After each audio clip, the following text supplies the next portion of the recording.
Hello, hello, hello, Meredith. Thank you for Hey, joining today. Meredith you. Wheeler is joining us and going to share a little bit of her backstory. Before these interviews, sometimes I get a little nervous and I forget that I've been interviewing people for a long, long time. And really, what I would like the outcome of you listening is to hear that sometimes things aren't always what they appear to be. Like we all have a backstory and we all have a way of how we found ourselves to be right where we're at. And so I was asking Meredith right before I hit record, and then she started going, and I'm like, wait, wait. So, Meredith. Yeah. I met Meredith just recently. Meredith invited me to, she's the head of Business and Bubbly, the chapter here in Anchorage, Alaska, and invited me to come and speak. And let's just pick up right before where I hit record when I said, would you like me to focus on business and bubbly? And you said, I could go in a million directions, but I did say that business and bubbly is one result of my story. And so if I could rewind just a little bit to right before you hit record, and of course, thank you so much for having me. It all kind of started a couple years ago. It was just right after COVID had come to be. And I was well, let's see, back then, 16-year high school English teacher. So I was teaching high school and COVID hit us. Like, we all know the story. It was March 13th. I left work that day and I didn't go back for like a year and a half. And it was this strange, everything just kind of felt frozen in time. But I only say that because it was during that time where I wasn't physically going to the classroom where I started to feel like this very strong pull that I was meant to do more in life. And being a teacher is highly rewarding. It's also, of course, incredibly challenging. And I loved what I did. I was teaching the grade that I loved. I was the head of the department. I had been an instructional coach. I had just found my niche at the school I was at, but I couldn't ignore that there was more for me. And then couple that with a very unique Brady Bunch story, Southern California and Alaska, and just a okay, long, so you were in Southern yeah. California. Yeah, my husband's from Alaska, and we have, of course, blended. So we have kids on both sides that we weren't going to move from their homes because they were in middle school, high school at the time. So we just endured and we did a lot of back and forth for 10 years. And so it was always part of the plan that I would retire. But then again, COVID screwed that up. That was the year I was supposed to retire, or the year before I was supposed to retire, COVID hit and I never went back. So it just kind of screwed a lot of things up for a lot of people in a lot of ways. But all that to say, last year I found myself retiring at 20 years teaching, and it was bittersweet. And the whole point of telling that story is, on one hand, I knew I was meant to retire from teaching, but I knew I also was not done working. I knew I was not done with my purpose. And I'm a multi-passionate person, so there's a lot of things that get me really, really excited, a lot of things I want to do. And Business and Bubbly became one of those things, but not without, um, well, Business and Bubbly didn't have obstacles. I guess my point here is I didn't realize, though, that when I left teaching, I was going to find myself in this very unique space that I was not prepared for. And that was, I guess, kind of a shift in who I was and my identity. Because for 20 years, I was Meredith Wheeler, high school English teacher, and, the department chair and this and that. And so while it was great to leave school in June and be like, bye, everybody, I don't have to wake up at, 5 a.m. on Monday, Mhm. I found myself also going, oh my gosh, I don't have to wake up at 5 a.m. on Monday. Where's my routine? Where's my consistency? What do I do now? And so Business and Bubbly kind of started to come into play around that time. And that was just one piece of a reason why and how Business and Bubbly came to be in Anchorage.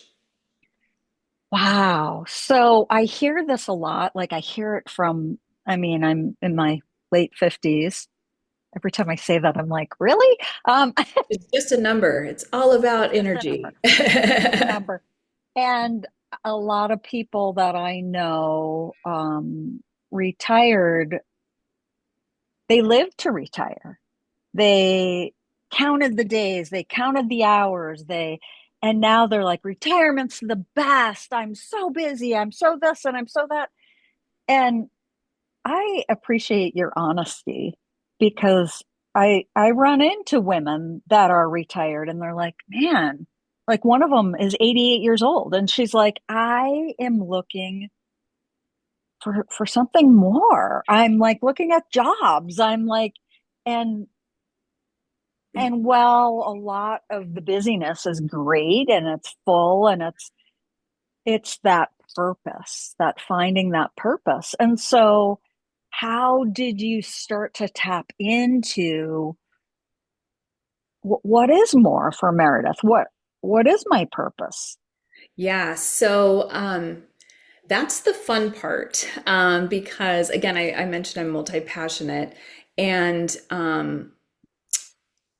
I started to tap into the things that I really loved, the things I really enjoy. And one of the things I always felt, and I believe we go through seasons of purpose too, because I knew I was meant to be a teacher. People would say, "Oh, what do you do for a living?" I'm like, "Oh, I teach high school," and everyone would be like, "Oh my gosh, I'm so sorry." Like, or they'd be like, "Oh, I feel Right. so sorry for you," and I'm like, "No, I love it. Yeah, were there hard days? Yes. Were there hard students? Yes. But ultimately, I was I was designed to teach that age group. Like I got them, like they got me. Like it worked out beautifully. But I think I graduated from that too. Mhm. And so my next passion was, man, I really, really love working and building up women. Like I just love empowering them. I love helping them find their potential. I love helping them be successful.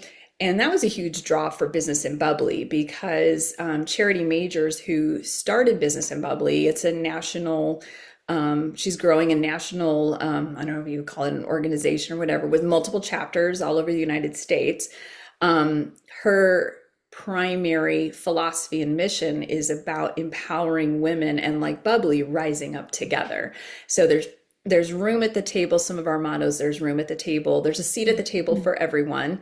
There's no exclusion. We're better when we're serving and helping each other. And I really love that philosophy, that motto, because I agree with that. I believe in that too.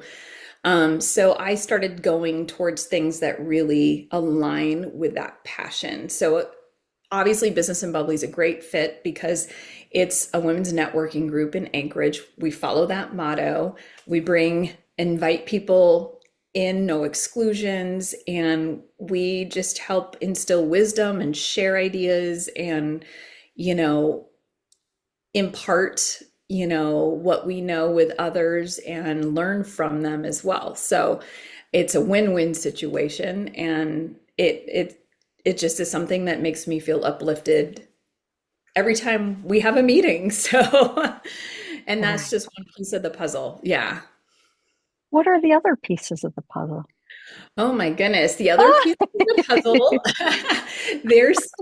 they're in I would say they're in a very prototype stage, but I'm really excited about some of those other pieces. So I've recently um launched or am launching my personal styling business because I believe that how we show up and how we feel and how we present ourselves, it goes hand in hand with how effective we are and how we show up each day and accomplish our purpose.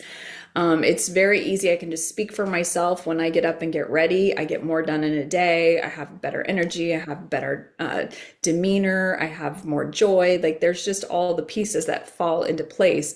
Not to say that I don't and can't have that when I'm in my workout clothes all day, but there's just something different. And I don't know how many people really correlate the outward with the inward. But in addition to that, I also feel like as women get going through this phase of life, and I have learned this in the last year, this has been my biggest learning lesson in this retirement phase of new identity, is that piece, like our identity shifts. And we wrestle with, well, that's who I was. It's always a part of you, but you kind of grow into a new version of yourself, Mhm. and you kind of have to reestablish who that woman is. And you get this glorious opportunity to also fashion her with who she is. And it might change a little bit. And so sometimes we get stuck in like that, like how many of us have ever been like, I've got nothing, I have a closet full of clothes and nothing to wear, right? It's just, it's so normal, but you do, it just, that hasn't moved with your growth and your new identity. And you have to re-look at what you have in there and align it with that new identity. And sometimes that takes little tweaks. So that's like the premise of what I am building for women. And in addition to that, told you multi-passionate, is I That's love coaching teachers now as a consultant and working with teachers, particularly new teachers.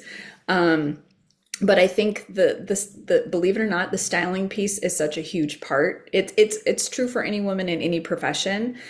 But being in the classroom, I always knew when I showed up as a professional, it changes the dynamic in the classroom with your students. Like they see professional, how we um, present, whether it's the lesson or just ourselves in a classroom, has so much impact on the effectiveness of what you're delivering in the classroom. And I believe that with all of my heart. And there has to be a way, in fact, I know there is a way to help teachers.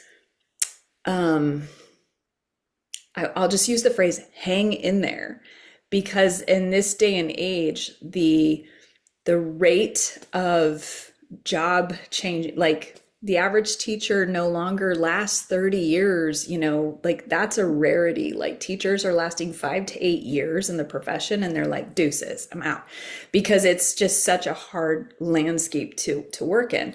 But I don't think it has to be that way. Like we just have to adopt and change, just as the kids coming in are change, they're different. So we have to change with it. But how we show up in that space is critical, and critical to having teachers stay in the profession, quite honestly, because there's a joy attached to your day in and day out. So I don't know if that makes sense, but that's the other thing I do. wow. That's amazing. That and beautiful. And what challenges arise, Meredith, so Meredith, you have a blended family. You were just telling me before I hit record what's going on in the family, and you're in California, and then you have a place in Alaska, and you travel, and then you have all these businesses that you want to start. How do you manage it all? So it's funny. I was just doing a consultation with a woman before we hopped on this call, and we were just talking about body shape and how certain body shapes with our clothing, like everything's about balance, right? And when we feel our best in our clothes, it's usually because we've figured out our own body type and how to create balance from top to bottom. And I'm like, I have this obsession with balance. And I don't know if it's because I'm a Libra, but like So it's you're not a Sagittarius. no, no. In fact, I have a necklace that has the scales. I'm like, I'm all about balance. Um, it's, I don't know that there's a specific answer for that. Um, of course, the obvious things, right? Like calendaring and blocking your schedule and creating something very specific to work within. Again, in this space of being retired and not having a schedule, I was like, oh my goodness, I have to learn discipline with sticking to working for myself because it was a no-brainer. I'd show up like the class periods are determined by a bell. Like, you don't have to worry about it, but there's no bell ringing in my house unless it's the Amazon guy ringing my doorbell. So, and everybody has that at their house, right? Mhm. So, Yes, the dog's laying here. I'm just like, wait, hoping Amazon doesn't come during our interview. yeah, same for sure, because it always happens, right? Yeah. But really, how do you manage it all? I think there's something beautiful when you get to work and create and develop your passion because somehow like you can find ways in which they intersect, but also like they're just somehow again, I don't have a perfect answer. They're meant like they're the time is there, and another thing I had to bust through was like my work, like learning how I functioned not being in the regular routine of teaching every day. I know my peak work hours, they might not look like 7 a.m. to 10 a.m. They might look like 4 p.m. to 7 p.m. And finding your flow, like those are two things that I found are really helpful is like getting into flow, uninterrupted flow. I can get more done in 2 hours than in 20 if I'm in flow. So yeah, but I don't know if I've answered the question, but I think that there's something that happens with time when we get to work and develop our passions, and we know that those are aligned with what we are supposed to do, who we are, and who we are meant to serve. So, And what like pops into my brain is, and maybe it's because somebody just interviewed me on it, and I talk about it a lot in my business, spirituality.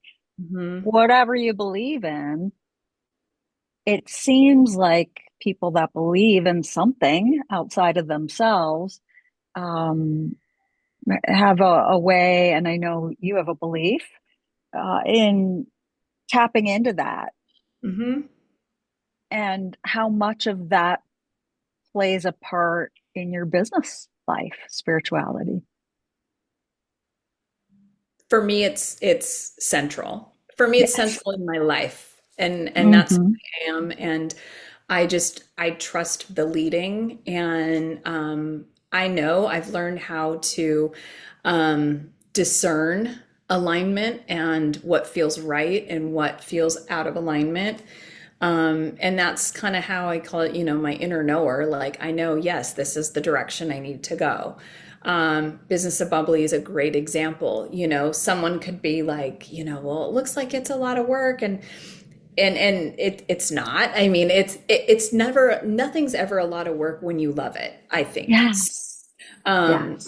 I think, but it's so in alignment with my core values and just where my heart is for supporting women and empowering women. So, yeah, I just let, like my faith kind of guide. And when I know it's what I'm supposed to do, like it feels right. And my business coach put it to me like this, and I love the analogy. So I hope this helps someone. When you Yes. are aligned and it's right, it's like the bowling alley with the bumpers up. You just keep going forward, but you can't fall in the gutter. You just keep bouncing forward, going that way towards the goal, and you can't screw up. That's what alignment feels like. And misalignment is when the bumpers come down and the ball goes in the gutter. Yes. I'm like, I love that. I'm not a bowler, but I love that picture because that's what it feels like. Like you can't go wrong. It just might be bumpy down the way, but you're on the right path. So, Yes. I love that. I love that. And I love what you've created. It was my first time the other night being at Business and Bubbly, and I came home bubbly. I mean, I've been in this community for 27 years, and it was interesting to connect the dots to so many people that we've kind of interacted, but maybe not like, Mhm. and then to meet so many women doing amazing things. And I was telling my massage therapist who wants to come to the next one, I'm like, there were women that were in their 20s, all the way to women that were retired. Yep. And I loved that. And the giving and the learning, it was really, really an inspiration. So thank you for bringing that Yeah. to Anchorage and providing that resource for women to connect. I thank you. I again, like I just felt the call. It felt right. And like you, and like I mentioned that night, like there hasn't been a single meeting where I haven't left feeling on cloud nine. And I'm a little bit, what's the word I'm looking for? Gosh, a little bit's not even the right word. So, side note, my girlfriend here in California, she runs the Coachella Valley Business and Bubbly. In fact, I had been an attendee of hers for a long time. And when I was retiring, I'm like, maybe Anchorage needs this because I'm telling you, girl, every time I went to one of her meetings, I left there feeling empowered, uplifted. I made new contacts. I made new friends. I was like, and similar, different ages, different careers, different paths, everything. That was the beauty of it. Well, her event is tonight. And I'm like, oh, can I crash your Business and Bubbly event tonight? And she's like, yes, come over. So I get to go to hers tonight. And I'm like, and she's fantastic. I'm like, I'm going to steal all your ideas for Anchorage. That's cool. I was going to ask you if somebody joins and they travel around, if they can go to different chapters. We have not had that happen yet, but my guess is yes, you can. Absolutely. I believe we only have 10 chapters right now, kind of Uh-huh. spread out all over, with a nice little, I think there's 3 or 4 in Idaho, because that's where Charity's from. That's where it originated, is in Idaho. But we have some in Montana, obviously Southern California, Massachusetts, Utah, I think. So there's little chapters popping up. And of course, if anybody is watching in their area and they're like, well, I want to go to one of these, maybe you were called to be a director, and that's an option too. So it's an application. You can go to businessandbubbly.com and go through the process. Yeah, it might be like a right fit for your community. And yeah, it's not isolated to one. If someone in Fairbanks was like, we need Business and Bubbly here, someone could open a chapter in Fairbanks, Ah, Alaska. Yeah. So, oh, I love that. yeah. And I will drop all your information in the show notes if you're watching this on YouTube or listening to the podcast or wherever you can connect with Meredith and find out more about Business and Bubbly. Any last minute words of wisdom to give to the universe Oh or my anybody goodness. listening? I don't know, if it's wisdom, but I can say, sometimes we go through the valleys. I always believe the valleys are perfectly curated for us because they are meant to teach us what we need to know for the next thing. And like I mentioned, I never in a million years expected to be in such a space of not knowing. Like, I don't have routine, I don't have consistency. Shoot, at my 2 homes, I don't even have the same skincare products, and it's so hard. I'm like, oh my gosh, I can't even get a skincare routine. It's like, but the what I've learned, the obstacles of this last year of being in retirement and reconfiguring who I am is such a beautiful space. And when you're given the opportunity to transition to your next season, really leaning into your passion, like what is that nudging on my heart that keeps calling me? It has called me. The reason I say that, because to you, it might just seem like a hobby or it might just seem like something fun. but you never know if someone's waiting for you to be the one to develop the solution to something that they need. And so, we're all called for purpose, and it's usually connected to our passion. And so that's my wisdom, is don't ignore that nudge and just seek it out and enjoy the process of learning how to make it happen, because it might not be pretty and perfect, but it's definitely designed to serve others and make, life better for the people in our world. So that would be it. Love that. Thank you so much, Meredith, Thank you so for much for having me. yes, thank you. And thank you, everybody, for listening. Please remember to click the subscribe button wherever you're listening to this from. Leave a comment and share with somebody that you think could use a little dose of inspiration today. As always, till the next episode, thanks for joining in.